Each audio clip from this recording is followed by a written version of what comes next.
दोस्तों नमस्कार, आप लोग का ऑल इंडिया स्टडी में स्वागत है। तो आज है 1 जनवरी 2026।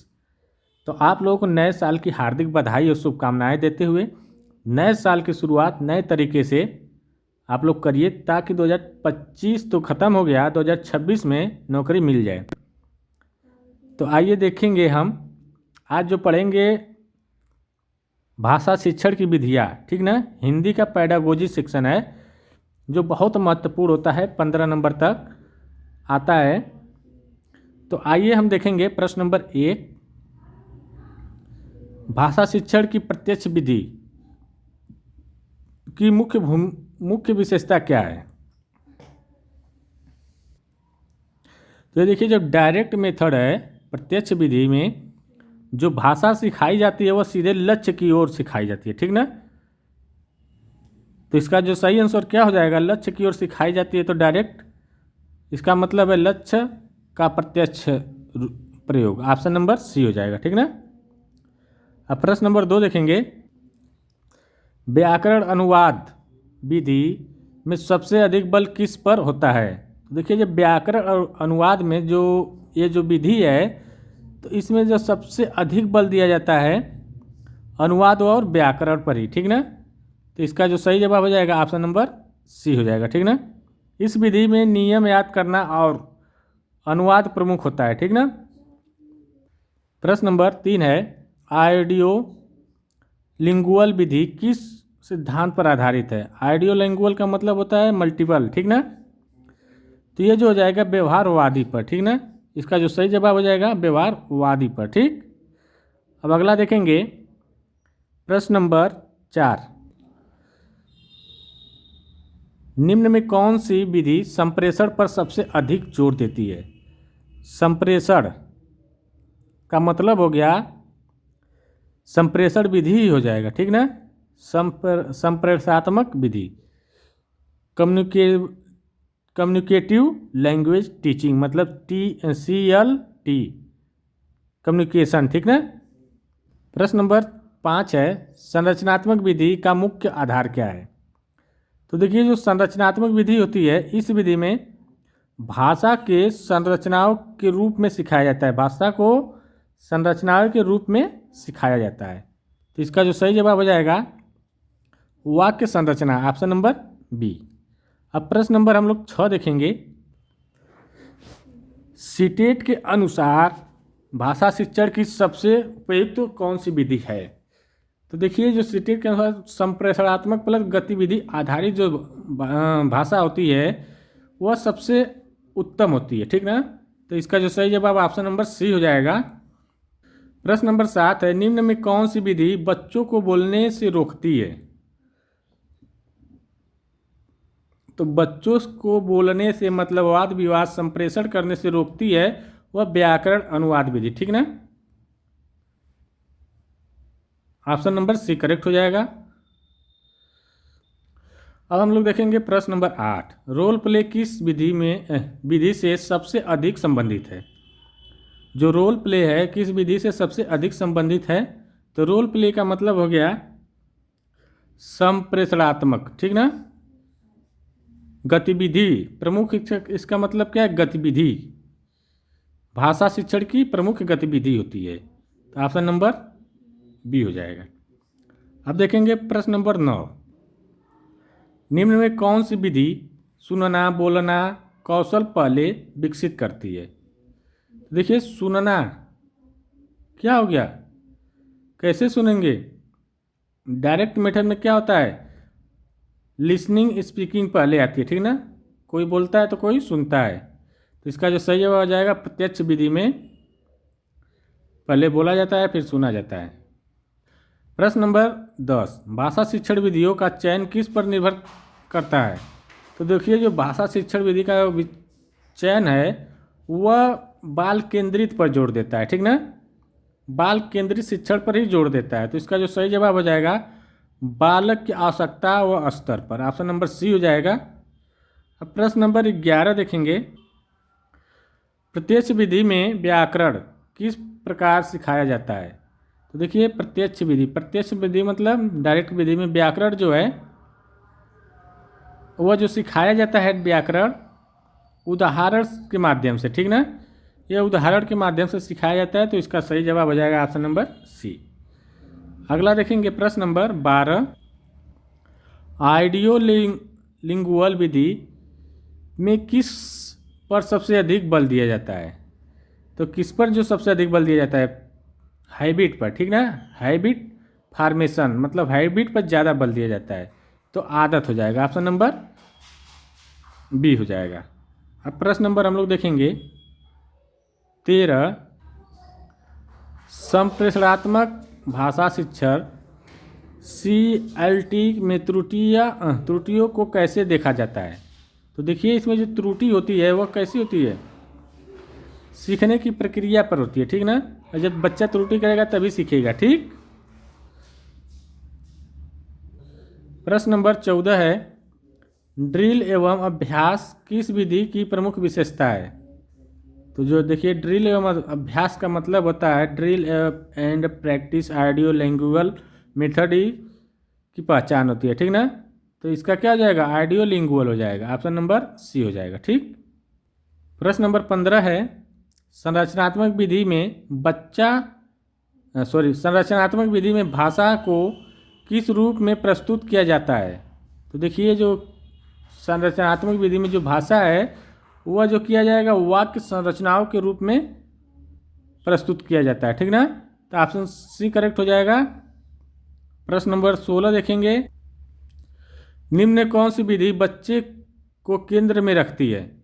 तो देखिए जो बच्चे को जो केंद्र में रखती है वह क्या, कौन सी विधि हो जाएगी?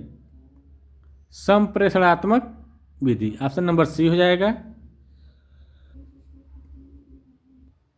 प्रश्न नंबर 17 देखते हैं, सिचुएशनल टीचिंग किस विधि से संबंधित है?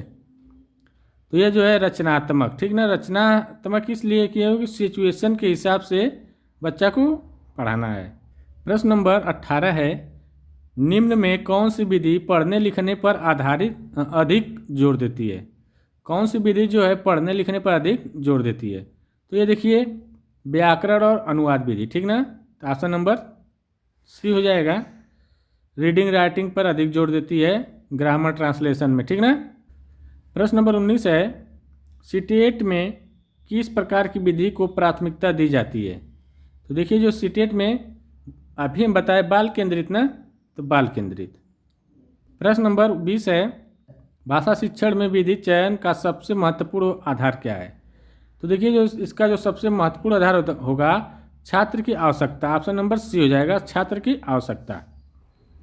प्रश्न नंबर 21 है, भाषा शिक्षण में इंडक्टिव मेथड का सही अर्थ क्या है? तो देखिए इसका जो सही अर्थ होता है छात्र उदाहरण देखकर क्या करते हैं, नियम बनाते हैं, स्वयं नियम बनाते हैं। डिडक्टिव में नियम से उदाहरण बनता है, इंडक्टिव में उदाहरण से नियम, तो इसका जो सही जवाब हो जाएगा ऑप्शन नंबर बी। प्रश्न नंबर 22 है, निम्न में कौन सी विधि व्यवहारवादी सिद्धांत से सर्वाधिक जुड़ी है? तो व्यवहारवादी से बाइलिंगुअल, आइडियो बाइलिंगुअल, ठीक ना, तो बाइलिंगुअल का मतलब हो जाएगा, लिख देते हैं लिंगुअल, ठीक ना, बाइलिंगुअल हो जाएगा, ठीक ना। प्रश्न नंबर 23 है, एक्यूरेसी से अधिक फ्लुएंसी पर कौन सी विधि जोर देती है? तो देखिए जो विधि देती है संप्रेषण विधि देती है, ठीक ना, तो इसका जो सही जवाब हो जाएगा संप्रेषण विधि। प्रश्न नंबर 24 है, भाषा शिक्षण में ड्रिल का मुख्य उद्देश्य क्या है? जो ड्रिल होता है भाषा की आदत को बदलना, ठीक ना, प्रयोग द्वारा आदत को बदलना, तो ऑप्शन नंबर बी हो जाएगा, आदत निर्माण, ठीक ना। प्रश्न नंबर 25 है, यदि शिक्षक केवल नियम और अनुवाद पर जोर देता है तो वह कौन सी विधि अपना रहा है? तो देखिए वह जो विधि अपना रहा है वह व्याकरण अनुवाद विधि, तो इसका जो सही जवाब हो जाएगा व्याकरण अनुवाद विधि, ठीक ना। प्रश्न नंबर अगला देखेंगे 26, रचनात्मक विधि का मुख्य उद्देश्य क्या है? तो देखिए जो रचनात्मक विधि होती है ना, वाक्य संरचनाओं का अभ्यास होती है, तो ऑप्शन नंबर सी करेक्ट हो जाएगा। प्रश्न नंबर 27 है, सीटेट के अनुसार सबसे प्रभावी भाषा शिक्षण कौन सा है? तो देखिए जो सबसे भाषा शिक्षण जो है वो गतिशील, आधारित और संवादक, मतलब भाषा सीखने में गतिशील, मतलब वाद विचार, संवाद करेंगे तो भाषा जल्दी सीख जाएंगे, ठीक ना। प्रश्न नंबर 28 देखेंगे, सिचुएशनल लैंग्वेज टीचिंग किस सिद्धांत से जुड़ा है। तो यह देखिए जो जुड़ा हुआ है संरचनावाद से, ठीक ना। इसका जो सही जवाब हो जाएगा संरचनावाद। प्रश्न नंबर 29 है, निम्न में कौन सी विधि त्रुटियों को स्वाभाविक मानती है। तो बताइए। तो ये जो संप्रेषण जो विधि होती है, संप्रेषणात्मक विधि, यह त्रुटियों को स्वाभाविक मानती है, क्योंकि सीख में क्या होगी, त्रुटि होगी ही होगी, ठीक ना। प्रश्न नंबर 30 है, भाषा शिक्षण में शिक्षक की भूमिका क्या होनी चाहिए। तो देखिए जो भाषा शिक्षण में जो शिक्षक की भूमिका होगी वह मार्गदर्शक और सुविधा प्रदाता, ठीक ना। Option number C. अगला क्वेश्चन देखेंगे, प्रश्न नंबर 31, सीटेट के दृष्टिकोण से भाषा शिक्षण का मुख्य उद्देश्य क्या है। तो देखिए सीटेट के दृष्टिकोण से जो भाषा शिक्षण का जो मुख्य उद्देश्य होता है, प्रभावी संप्रेषण विकसित करना, ठीक ना। तो ऑप्शन नंबर सी हो जाएगा। प्रश्न नंबर 32 है, कौन सी विधि लिसनिंग, स्पीकिंग, रीडिंग, राइटिंग क्रम को मानती है। तो यह जो है मानेगी प्रत्यक्ष विधि, ठीक ना। प्रश्न नंबर 33 है, ऑडियो लिंगुअल विधि में शिक्षक की भूमिका कैसी होती है।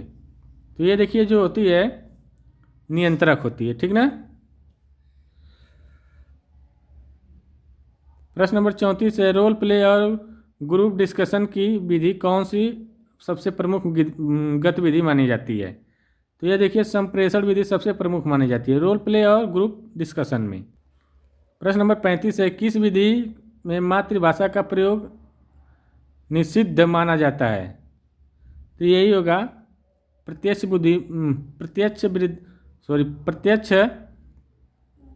में, ठीक ना, प्रत्यक्ष विधि में, ठीक ना। प्रश्न नंबर 36 है, भाषा शिक्षण में पैटर्न प्रैक्टिस किस विधि से संबंधित है। तो यह जो है संरचनात्मक विधि में क्या होता है, पैटर्न, मतलब पैटर्न के हिसाब से प्रैक्टिस करेंगे, संरचना करेंगे, ठीक ना। प्रश्न नंबर 37 है, सीटेट में निम्न में से किसे सर्वश्रेष्ठ विधि माना है। सीटेट किसको मानता है, स्थिति के अनुसार मिश्रित विधि, ठीक ना। स्थिति के अनुसार ही करेंगे जो भी विधि वही सर्वश्रेष्ठ है। प्रश्न नंबर 38 है, एरर करेक्शन ऑडियो लिंगुअल विधि कैसी होती है। तो ये जो होती है तुरंत और बार बार, ठीक ना। प्रश्न नंबर 39 है, भाषा शिक्षण में पाठ का चयन किस आधार पर होना चाहिए। तो देखिए जो भाषा शिक्षण में जो चयन का आधार होना चाहिए वह बच्चे के अनुभव और रुचि पर, ठीक ना। आज का लास्ट और अंतिम क्वेश्चन, प्रश्न नंबर 40, निम्न में कौन सा कथन संप्रेषण विधि के पक्ष में है। तो यह देखिए भाषा प्रयोग पर बल देना। तो वीडियो अच्छी लगे चैनल को लाइक शेयर सब्सक्राइब करिए। अब मिलते हैं अगले वीडियो, तब तक के लिए नमस्कार, धन्यवाद, बाय बाय।